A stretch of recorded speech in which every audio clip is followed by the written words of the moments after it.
Assalamualaikum warahmatullahi wabarakatuh.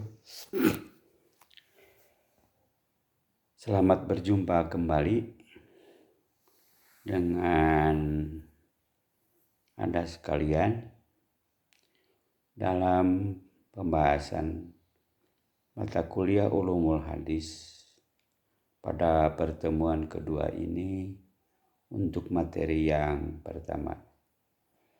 Seperti yang disampaikan kepada Anda sekalian dalam tugas yang harus Anda baca dan selesaikan, yaitu pembahasan pertama itu adalah tentang pengertian hadis, pengertian ulumul hadis, ruang lingkup pembahasan ulumul hadis, dan urgensi kita membahas tentang ulumul hadis, peruntukannya bagi Anda sebagai mahasiswa Fakultas Dakwah dan Komunikasi.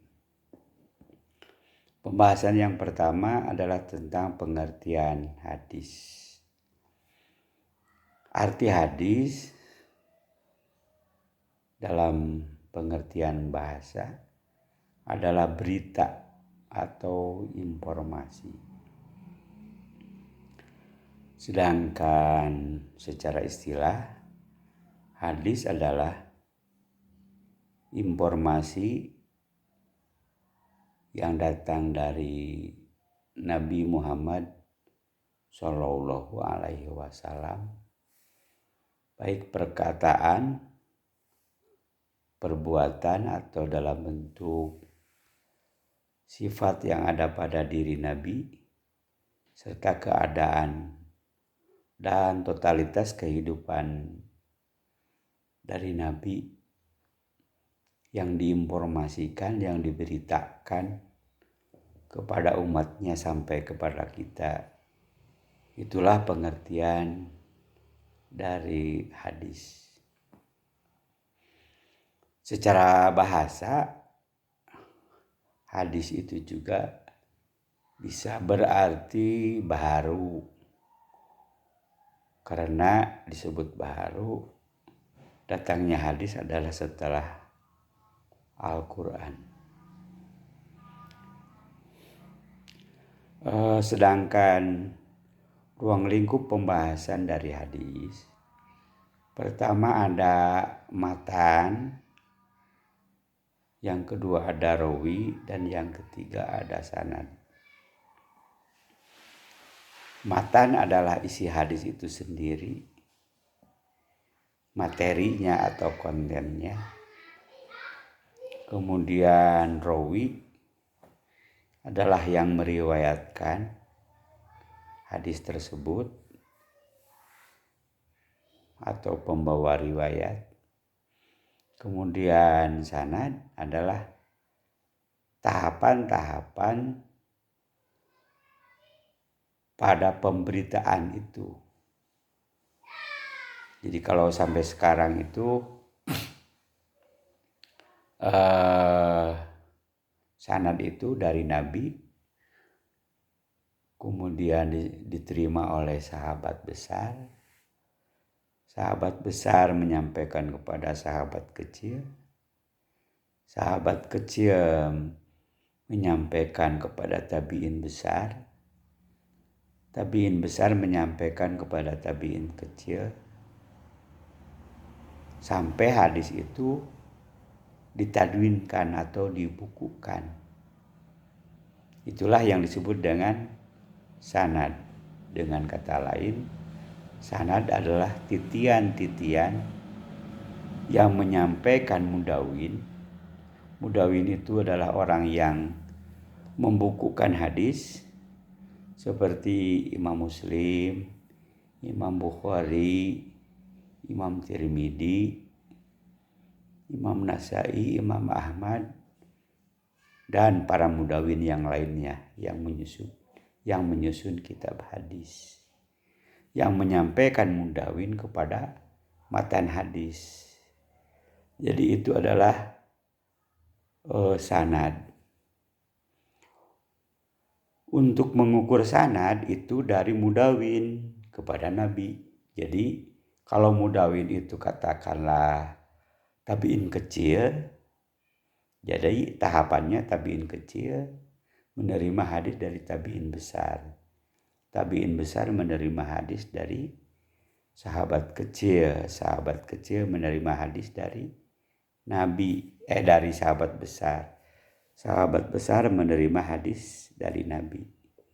Itulah jalur tabiin itu adalah dari mudawin kepada Nabi, kepada matan hadis.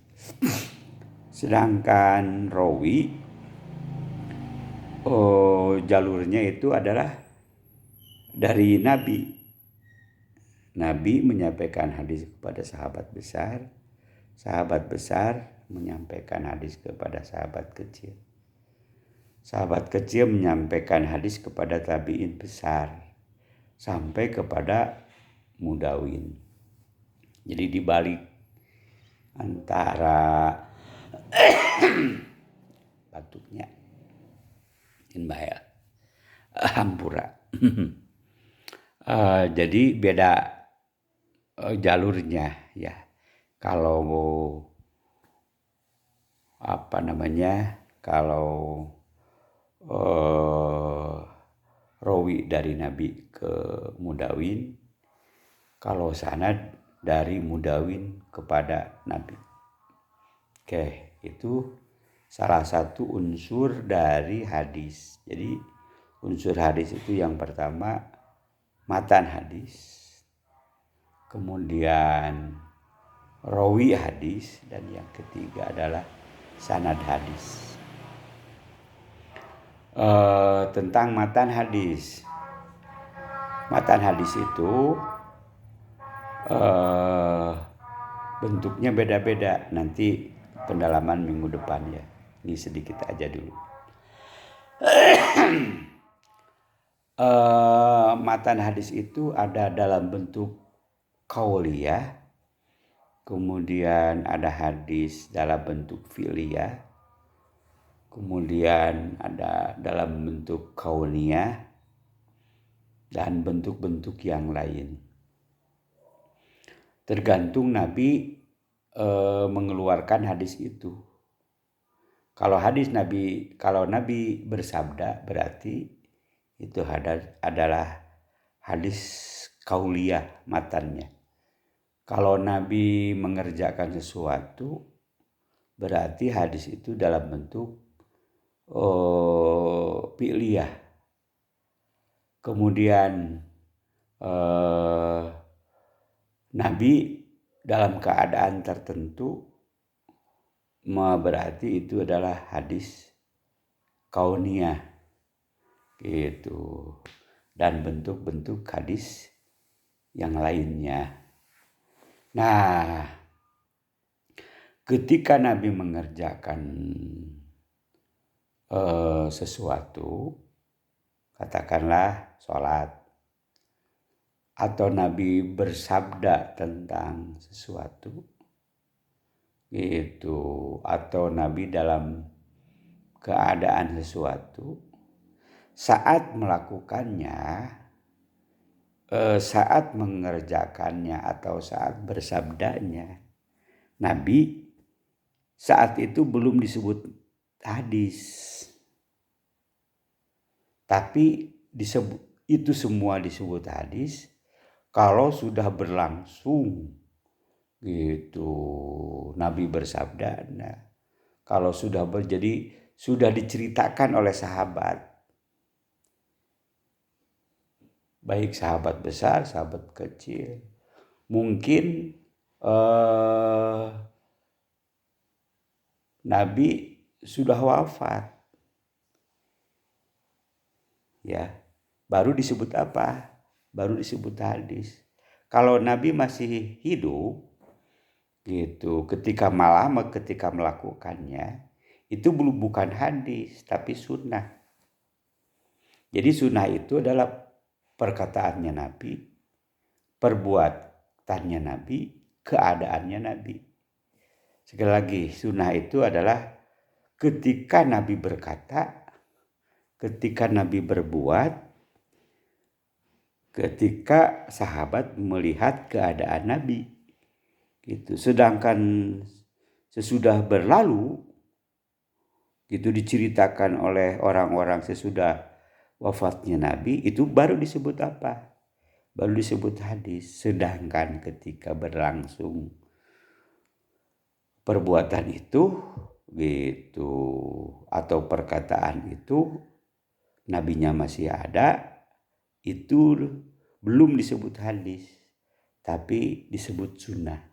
Jadi itu perbedaan antara hadis dan sunnah gitu ya.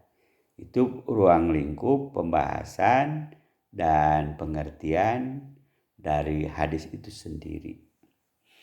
Oke, karena hadis itu ada unsurnya, ada 3, maka ilmu pembahasan hadis juga terbagi 3. Gitu ya. Jadi pembahasan atau pengertian ilmu hadis juga ada 3. Ada ilmu hadis yang membahas tentang perkataannya Nabi. Ada ilmu hadis yang membahas tentang rawi hadis itu.